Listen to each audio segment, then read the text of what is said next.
여러분 안녕하세요. 두 번째 강의를 시작하겠습니다. 우리가 첫 번째 강의에서 배운 내용은 우주 모형과 두 개의 우주론, 그 다음에 두 개의 우주론의 공통점과 차이점, 그리고 물질이 어떤 것들로 구성되었는지에 대한 이야기를 했어요. 이번 시간에는 뭐에 대한 이야기를 할 거냐면 네 번째, 빅뱅 이후에 우주가 생성되는 과정에서 어떠한 현상들이 일어났는지에 대한 얘기를 하려고 하고요. 그 다음에 우리가 지금 빅뱅 우주론을 따르고 있는 이유, 그 증거에는 어떤 것들이 있는지, 마지막으로 스펙트럼에는 어떠한 종류가 있는지에 대한 이야기를 하고자 합니다. 저번 시간에 우리가 물질의 구성이라고 해서 세 번째, 동그라미 3번까지 했거든요. 이번 시간에는 동그라미 4번부터 이어서 작성하시면 될 것 같습니다. 자, 이번 시간 4번 빅뱅 이후에 우주가 어떤 식으로 생성이 되었느냐에 대한 얘기 먼저 하도록 할 텐데, 먼저 우리 빅뱅 우주로는 우주가 커지는 거라고 했어요? 작아지는 거라고 했어요? 그쵸. 우주가 커지는 우주론을 우리가 빅뱅 우주론과 정상 우주론이 있다고 얘기했었는데, 빅뱅 우주 같은 경우는 내부에 있는 질량이 변화가 있다 없다? 그쵸. 내부에 있는 질량 변화가 전혀 없다. 그렇기 때문에 밀도와 온도가 증가한다, 감소한다, 유지된다? 그쵸. 밀도와 온도가 둘 다 감소한다 라고 얘기했었습니다. 이때 우리는 가장 처음 체크해야 될 게 뭐냐면 초기 우주의 상태예요. 초기 우주라고 하는 건 뭐냐면 가장 태초의 우주의 상태가 어땠느냐라는 소리입니다. 자, 우리가 빅뱅이라는 말을 다른 말로 뭐라고 한다고 했어요? 그쵸. 대폭발이라고 얘기했었거든요. 뭔가 작았던 것이 엄청나게 큰 폭발을 했다. 그걸 우리가 대폭발이라고 얘기하는데, 그걸 가지고 우리가 알 수 있는 건 뭐냐면 초기의 우주 상태는 매우 컸다 작았다? 그쵸. 작았다 라는 소리입니다. 근데 작아도 얼마나 작았냐면 초기 우주의 상태를 우리가 뭐라고 표현하냐면 바로 한 점 상태였다라고 얘기합니다. 말 그대로 이렇게 점 찍었을 때 이 상태를 우리가 초기 우주라고 표현을 하는 거예요. 근데 이때 이 한 점 상태가 어떠했느냐 요걸 체크하는 것이 중요한데, 자, 아직 터지기 전이에요. 여러분들 굉장히 쬐끄만한 점이라고 생각해 보세요. 자, 노트에다가 점 하나 찍고 생각해 봐요. 그 쬐끄만 점은 점인데 그 점 안에 별도 있고 달도 있고 태양도 있고 지구도 있고 행성도 있을 건데 어쨌든 지금 현재는 한 점 상태로 있을 거란 말이죠. 그러면 얘는 밀도가 클까요? 작을까요? 그쵸. 그 모든 것들이 한 점 상태에 모여 있다 보니 이 한 점 상태는 밀도가 매우 클 겁니다. 그래서 밀도가 크다 우리가 고밀도라고 표현을 했었는데, 얘는 그냥 밀도가 큰 게 아니라 엄청나게 많이 미친 듯이 크다라는 뜻이거든요. 그래서 우리는 고밀 앞에다 무슨 글자를 붙여주냐면 초자를 붙여주시면 돼요. 그러면 여기에서 초자는 뭔가 초월하다 할 때 초자거든요. 엄청나게 많이 밀도가 크다라는 뜻입니다. 자, 밀도가 크다고 하는 건 옆에 있는 물질들이랑 부딪히는 횟수가 크다 작다? 그쵸. 횟수가 크다고 했거든요. 그렇다는 건 열이 받아요 안 받아요? 그쵸. 엄청나게 열 받는다고 했어요. 따라서 온도도 매우 크거든요. 그냥 큰 거 아니고 엄청나게 많이 큽니다. 그렇기 때문에 온도는 어떤 상태라고 얘기하냐면 초고온 상태라고 표현을 해요. 그래서 우리는 빅뱅 우주론에서 빅뱅이 일어나기 직전에 초기 우주 상태를 뭐라고 하냐면 한 점은 한 점인데 초고밀이면서 초고온인 한 점 상태였다라고 표현을 합니다. 그러면 이 한 점이 밀도도 엄청 크고 온도도 엄청 커. 그러다 보면 에너지가 컸을까요? 작았을까요? 그쵸. 이 한 점에 모든 것이 다 모여있다 보니 에너지도 미친 듯이 컸던 거지. 그래서 결국에는 이 한 점이 견디지 못하고 펑 하고 터집니다. 그게 바로 빅뱅 대폭발이라고 얘기하는 거예요. 그러면 그 대폭발이 일어나자마자 이 우주 공간에서는 어떠한 일들이 일어났을까? 뭔가 터졌어요. 그럼 막 불길도 치솟았겠죠. 막 뭔가 불길이 치솟으니까 빛도 막 나오는 것 같았을 겁니다. 그 다음에 주변으로 막 파편들도 뭔가 막 터져 나가는 그런 느낌이 상상이 되실 텐데, 이 한 점이 터지자마자 이 우주 공간에서는 매우 큰 일들이 일어나요. 바로 무슨 일이 일어나냐면 물질이 생성되기 시작을 합니다. 그런데 이 빅뱅이 일어나자마자, 그러니까 대폭발이 일어나자마자 물질이 바로 띡 하고 나왔을까? 갑자기 산소 톡 하고 튀어나와, 수소하고 톡 하고 튀어나와 그랬을까요? 그렇죠. 그러지 않았어요. 차근차근 물질이 생성이 되는데요. 큰 것부터 생성됐을까? 작은 것부터 생성됐을까? 그쵸? 이 빅뱅이 일어난 후에 물질이 생성될 때는 작은 것부터 생성이 됩니다. 여러분들 저번 시간에 물질의 구성이라고 해가지고 물질부터 시작해서 쪼개고 쪼개면 원자가 나와요. 쪼개면 원자핵과 전자가 나와요. 그 다음에 원자핵을 쪼개면 양성자와 중성자가 나와요. 양성자와 중성자를 쪼개면 쿼크가 나와요. 이러한 걸 배웠었거든요. 이때 가장 작은 애가 누구였어? 그죠? 쿼크였거든요.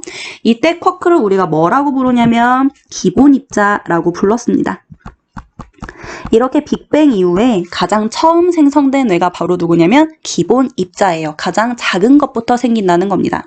기본 입자가 생성되는데 이 기본 입자가 생성되는 시기는 빅뱅 대폭발이 일어나고 나서 얼마 후냐면 10의 마이너스 35초 후야. 그렇다는 건 뭐냐면 0.000000인데 이때 0000이 35개 있고 1이라는 소리입니다.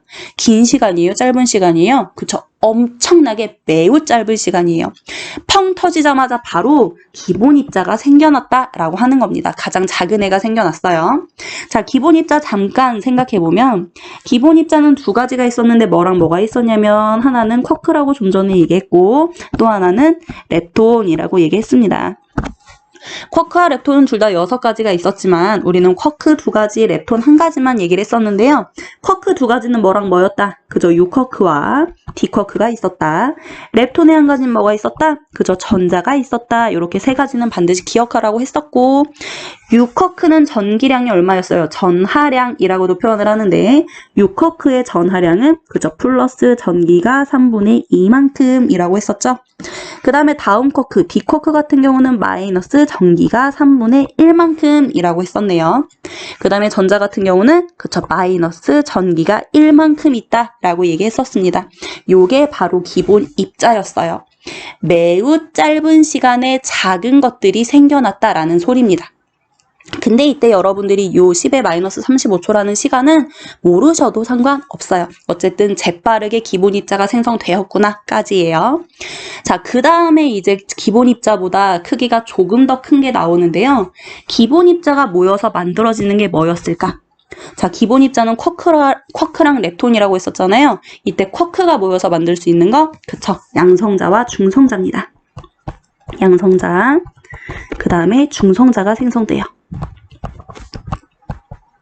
이 양성자와 중성자도 역시 빅뱅이 일어나자마자 매우 짧은 시간 이내에 만들어지는데 얘는 시간이 얼마 정도 걸리냐면 10의 마이너스 6초. 빅뱅 펑 하고 터지자마자 10의 마이너스 6초 0.000001초가 지나자마자 양성자와 중성자가 생긴다는 소린데 역시 이 10의 마이너스 6초란 요 시간 모르셔도 괜찮아요. 어쨌든 양성자와 중성자가 생기는데 이 양성자와 중성자는 뭐가 3개씩 모인다? 그쵸, 얘는 쿼크가 3개씩 모여서 만든다. 제일 처음으로 가장 작은 기본 입자가 형성이 되었고 이때 쿼크가 만들어지고 나면 그 다음에 쿼크가 3개씩 모여서 각각 양성자와 중성자를 만든다라는 소리입니다. 이때 양성자는 쿼크 뭐뭐뭐 모여서 그쵸, 양성자는 쿼크 U, U, D 중요하다고 했었어요. 그 다음에 중성자는 쿼크 뭐뭐뭐가 모여서 U, D, D 역시 중요하다고 했었죠.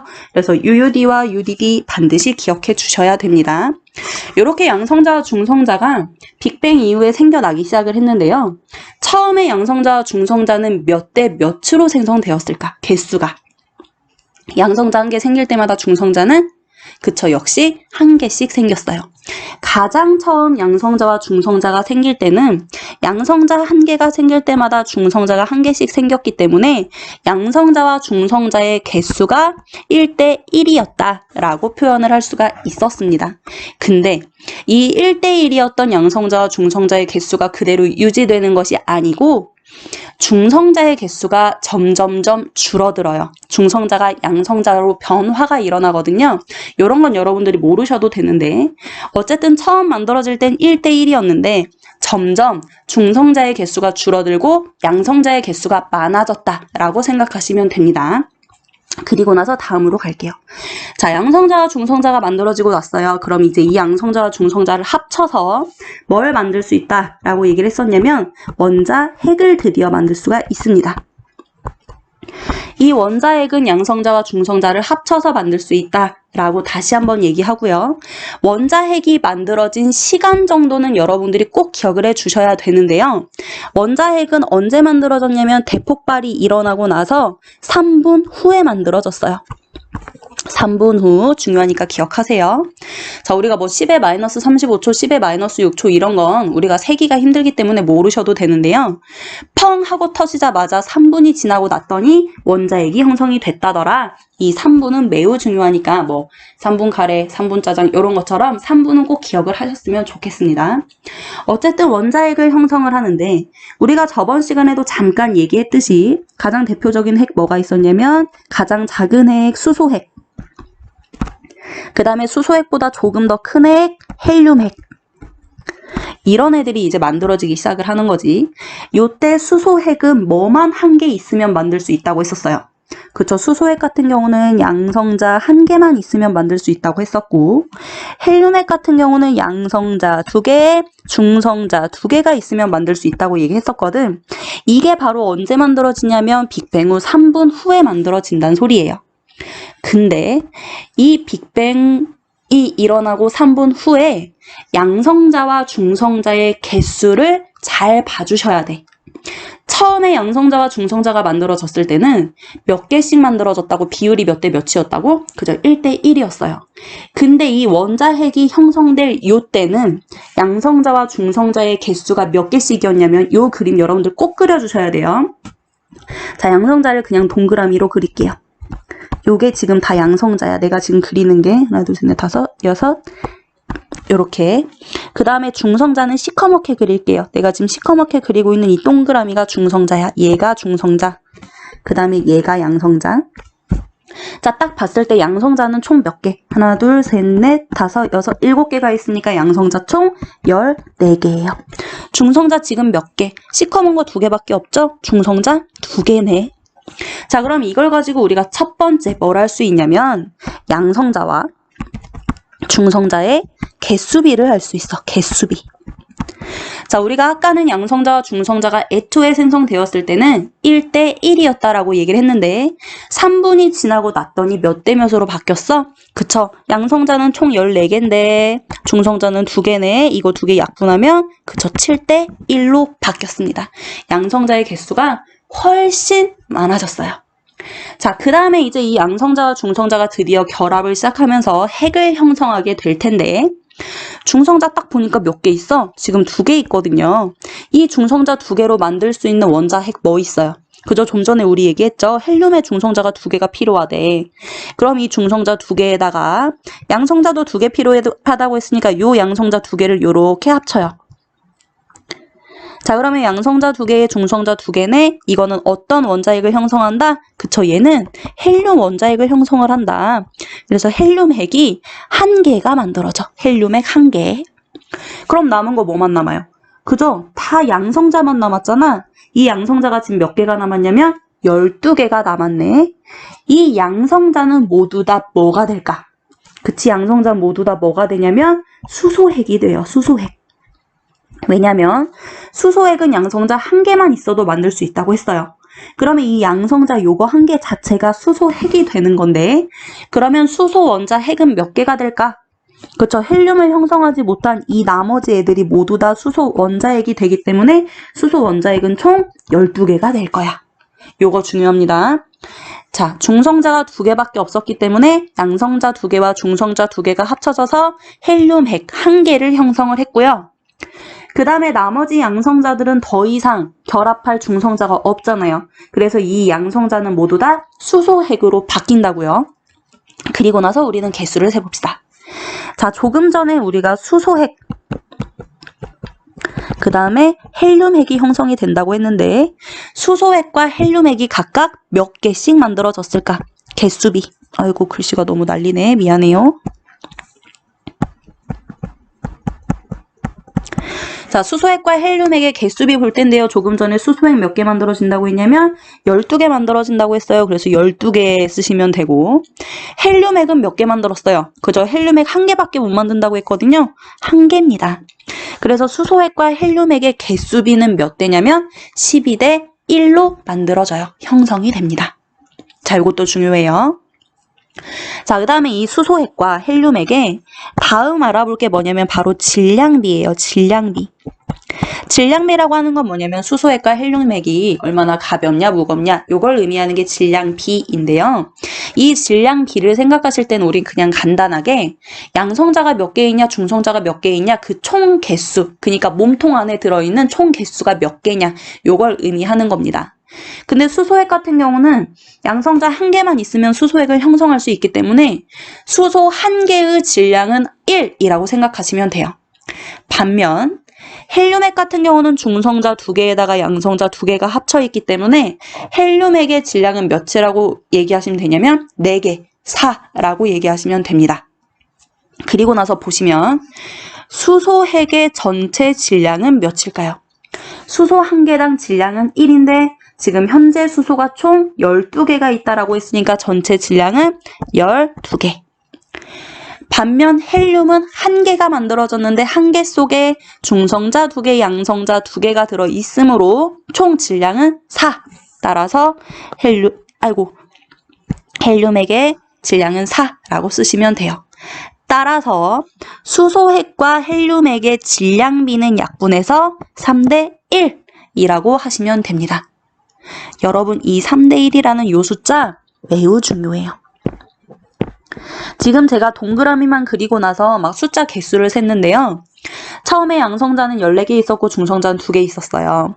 그래서 양성자와 중성자의 개수비가 7대 1이었고 이 양성자와 중성자는 각각 수소 원자 핵과 헬륨 원자 핵을 형성을 하는데 헬륨 원자 핵은 1개, 수소 원자 핵은 12개를 형성했어요. 그래서 수소핵과 헬륨핵의 개수비는 12대 1입니다. 근데 이때 수소핵은 12개이기 때문에 전체 질량이 얼마냐면 12이고요. 헬륨 같은 경우는 몸통 속에 중성자 2개, 양성자 2개가 들어있어요. 그래서 질량이 4이거든요. 그래서 수소핵과 헬륨핵의 질량비를 따졌더니 질량비는 3대 1이라고 하는 이 비례를 반드시 기억해 주세요. 잠시 후에 우리가 빅뱅 우주론의 증거 얘기할 때 다시 한번 얘기할 거거든요. 따라서 원자핵이 형성될 건데 애초에 수소핵과 헬륨핵의 질량비가 3대 1로서 형성되었다. 요걸 체크하시면서 다음 얘기하겠습니다. 자, 지금까지 우리는 뭐에 대한 얘기 했었냐면 빅뱅 이후 3분의 3분일 때 원자핵이 형성이 되었다까지 얘기했네요. 자, 원자핵을 형성하고 나서 이제 최종적으로 진정한 물질이 만들어집니다. 진정한 물질을 우리가 뭐라고 얘기했냐면 물질 중에서도 가장 쬐깐한 것 드디어 원자라고 표현하죠. 원자가 생성이 됐는데요. 이 원자 같은 경우는 언제 생성되냐면 빅뱅 대폭발이 일어나고 난 후에 38만 년 이후에 생성이 돼요. 자, 우리 아까 원자핵 같은 경우는 3분만 지났을 때 모두 다 만들어졌는데요. 그 이후에도 완전한 물질이 만들어지지 않았어요. 그래서 한참 동안 시간이 흐릅니다. 그리고 나서 38만 년이 지나고 나서야 드디어 완전한 물질이 형성이 되고요. 이 완전한 물질이 형성이 됐다는 건 무슨 소리냐면 아까 3분일 때 만들어졌던 원자핵에 뭐가 결합했다는 소리예요. 그쵸, 주변을 떠다니고 있던 아까 기본 입자 제일 먼저 만들어졌는데 그 기본 입자가 생성될 때 만들어졌던 전자가 드디어 결합을 했다는 소리입니다. 원자핵과 전자가 완전히 결합을 해야만 진정한 물질인 원자를 생성할 수 있다라는 소리거든요. 그래서 대폭발이 일어나고 나서 완전한 물질이 형성이 되기까지 얼마나 걸렸다? 그죠? 38만 년이 걸렸다. 매우 중요합니다. 이것도 좀 기억할게요. 그리고 완전한 물질이 만들어지려면 원자핵에 뭐가 가서 결합해야 한다? 그쵸? 전자가 가서 결합해야 한다. 라는 소리입니다. 이때 원자핵과 전자가 결합했을 때 이러한 상태를 우리는 완전한 물질 상태다라고 표현을 하고요. 빅뱅 이후 38만 년이 지났을 때 완전한 물질 형성 중요합니다. 자, 근데 우리가 초기에 아까 대폭발이 일어났다고 했었잖아요. 그때 우주를 생각을 해보자. 뭔가 펑 하고 터졌어요. 그럼 우주가 깨끗했을까? 더러웠을까? 그쵸. 완전한 물질이 형성이 되기 전에는 막 기본 입자 떠다녀. 좀 있으면 양성자, 중성자 만들어서 이렇게 떠다녀. 그렇기 때문에 그 다음에 좀 있으면 원자핵도 만들어져서 이렇게 떠다녀. 그랬을 거예요.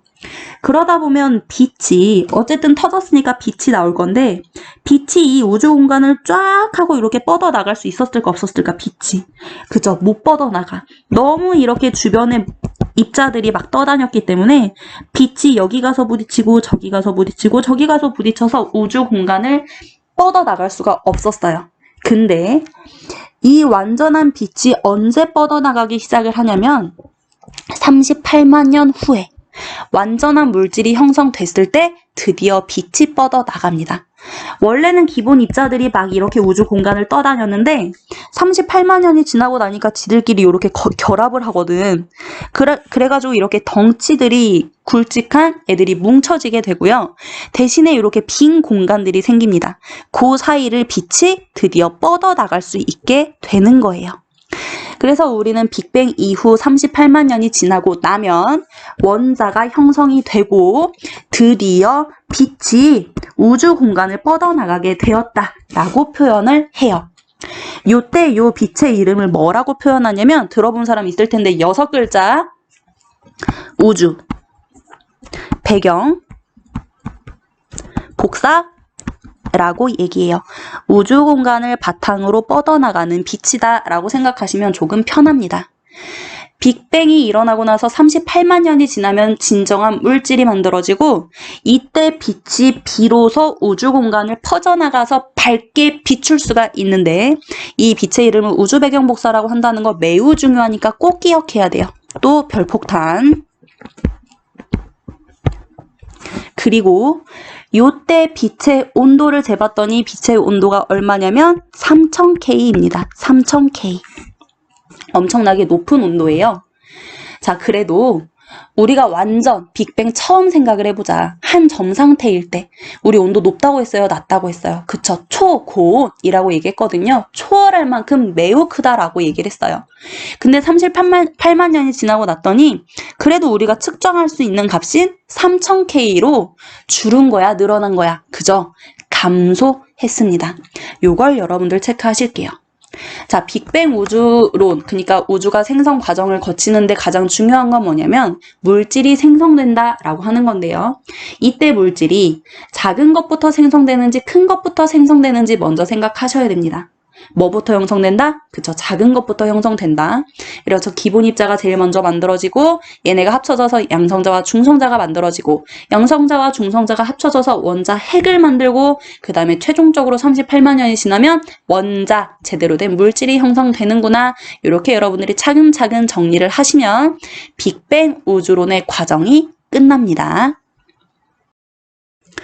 자, 이제 우리가 조금 전까지 빅뱅 우주론이 진행이 되는 과정에서 우주에선 어떠한 현상들이 일어나는지에 대한 얘기를 했었는데요. 가장 중요한 건 38만 년이 지나고 나면 제대로 된 빛이 우주 공간을 뻗어나갈 수 있었다. 이때 이 빛의 이름을 우주 배경 복사라고 하고 우주 배경 복사 이때 온도가 얼마였냐면 3000K였다. 이 3000이라는 숫자 꼭 기억하실게요.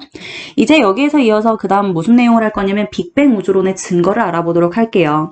우리는 빅뱅 우주론을 따르고 있거든요. 그 이유가 뭐냐? 도대체 뭘 근거로 빅뱅 우주론을 따르고 있느냐에 대한 내용입니다. 우리는 이미 조금 전 우주의 생성 과정에서 그 이야기를 모두 다 했어요. 그래서 이 증거에서는 간단하게 정리를 좀 하도록 할 텐데 빅뱅 우주론의 가장 중요한 특징은 뭐였냐면 밀도와 온도가 어땠느냐 이겁니다. 근데 밀도와 온도를 따지기 전에 빅뱅 우주에서는 우주가 엄청나게 커질 때 우주 내부에 있는 물체들의 변화가 있었어요? 없었어요? 그쵸? 없었거든요. 그걸 우리가 뭐라고 표현하냐면 빅뱅 우주론 우주가 커짐에 따라 질량, 내부에 있는 물체들의 변화가 없다. 그래서 질량 변화가 없다라고 얘기합니다. 별도 한 개, 달도 한 개, 해도 한 개, 지구도 한 개 변함없다라고 얘기했었어요.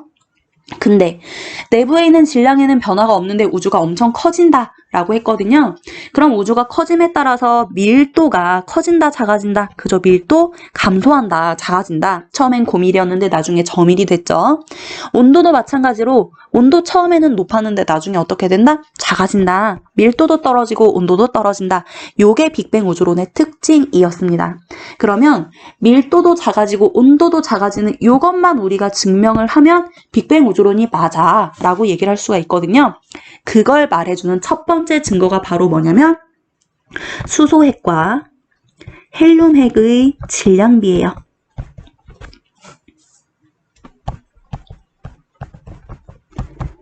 다시 말하면 수소와 헬륨의 질량비라고 하셔도 상관없는데요.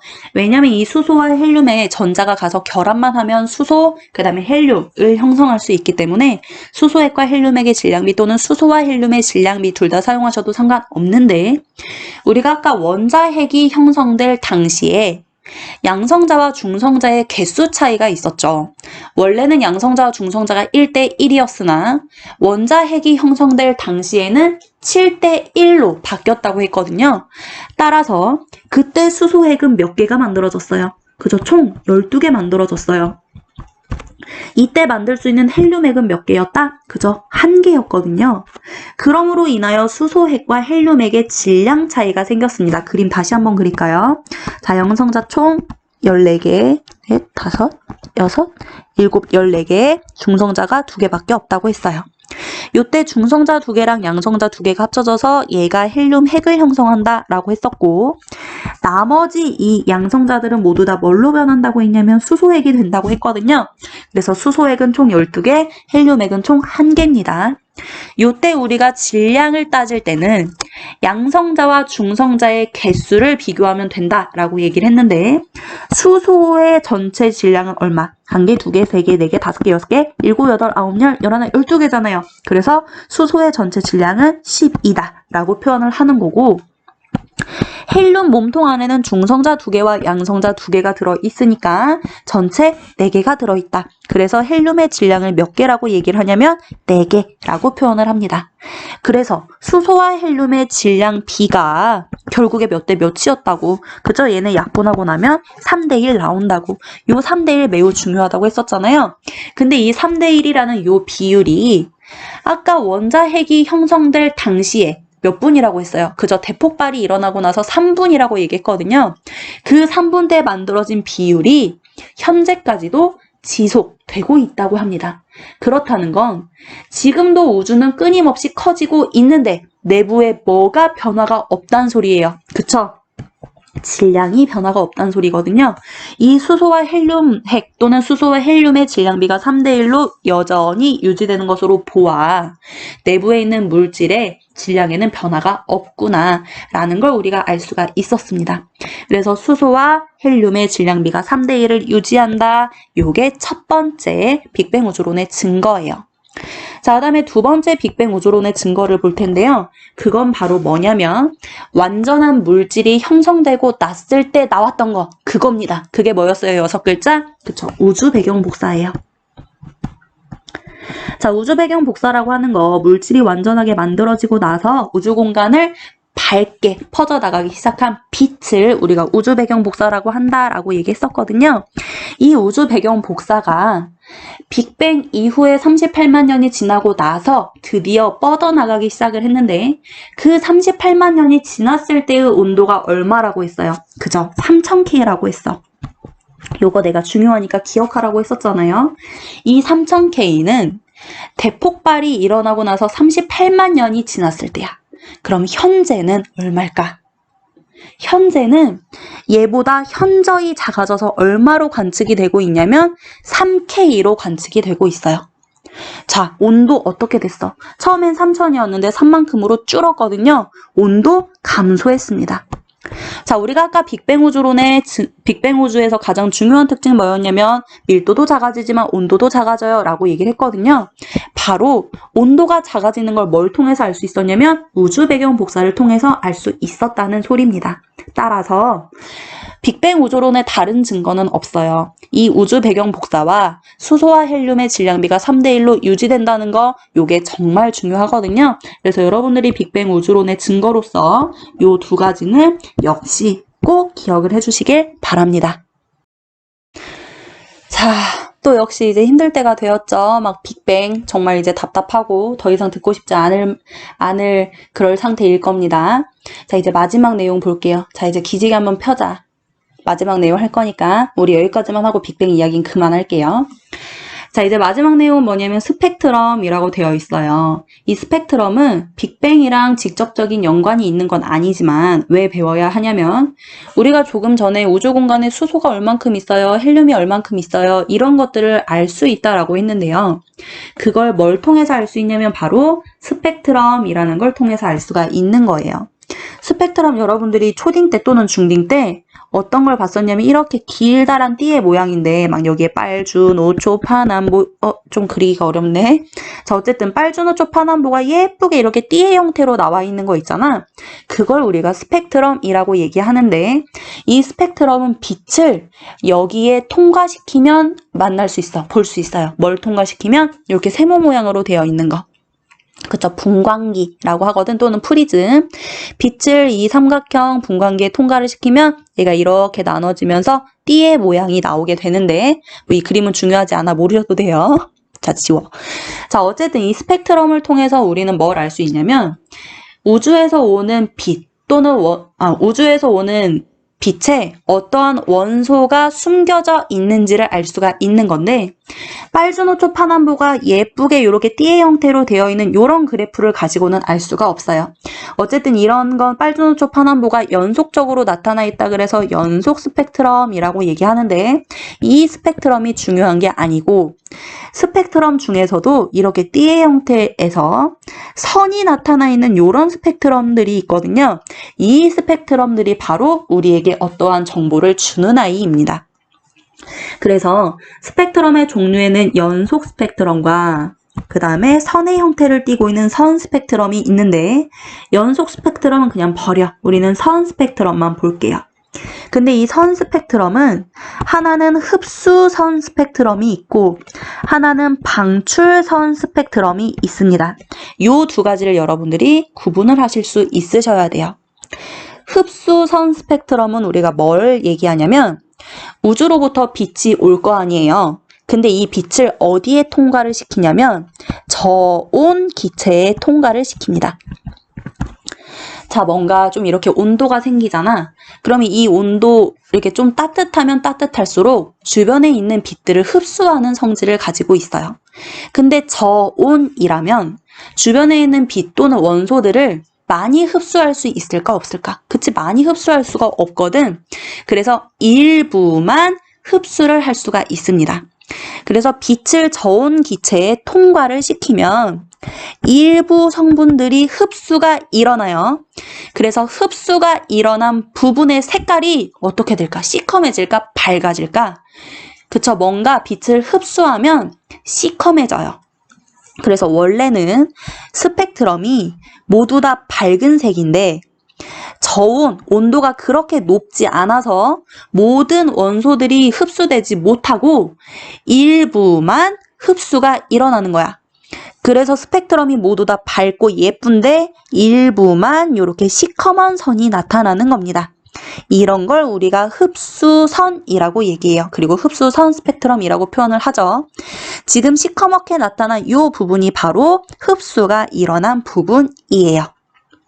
반면 방출 스펙트럼은 어디에 통과를 시키냐면 고온 기체의 빛을 통과를 시킵니다.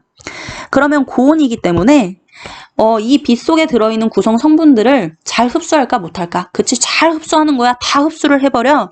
그래서 모든 걸 다 흡수가 이러다. 다 흡수를 하는 거야. 그러면 이 스펙트럼이 모두 다 무슨 색일까? 그쵸, 고온 기체를 했으니까 모두 다 흡수를 해가지고 모두 다 검정색이 나오는 거야. 내가 좀 너무 성의 없게 하는 것 같은데. 자, 어쨌든 모두 다 이렇게 검정색이 나와. 근데 이 고온 기체가 계속 뜨거운 채로 있을까요? 그렇지 않아요. 얘가 식어. 식으면서 흡수됐던 성분들이 다시 방출을 하는 거야. 그러니까 다 흡수돼서 시커멓게 보이던 애들이 이 기체가 식어가면서 방출이 일어나는 겁니다. 그래서 일부만 방출이 돼요. 빛 또는 성분들이 방출이 됩니다. 그러면 이 빛을 방출을 하면 시커맸지만 그 일부 방출되는 곳에서 밝은, 아이고, 다 지워졌네? Sorry. 자, 원래는 시커맸는데 일부 요렇게 밝은 선들이 나타나요.